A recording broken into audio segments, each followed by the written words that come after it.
What actually happens in a DUI trial?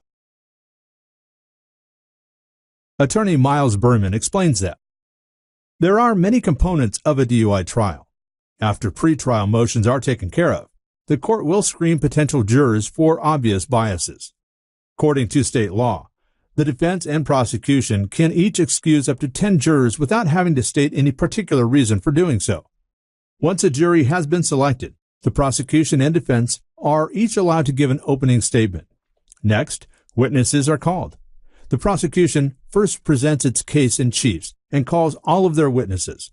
The defense has the right, duty, and obligation to cross-examine each witness. The nature of the cross-examination will depend on each individual witness in each individual case. During the cross-examination of a witness, a good DUI lawyer attempts to obtain evidence that's favorable for the defense. The defense may or may not choose to call witnesses. If they do, they may call the defendant, friends of the defendant, or a defense expert.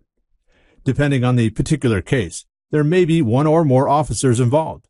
The state will call an expert from the crime lab to indicate whether or not the blood testing machine, also called a gas chromatograph, was working properly and whether or not the defendant was indeed driving under the influence of alcohol.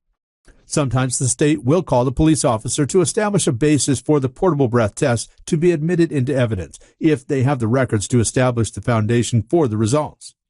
Lastly, the state's closing argument is made, followed by the defense's closing argument. Then the state is allowed to give a rebuttal. Then the jury deliberates. Sometimes these deliberations last an hour, and sometimes they last a number of days.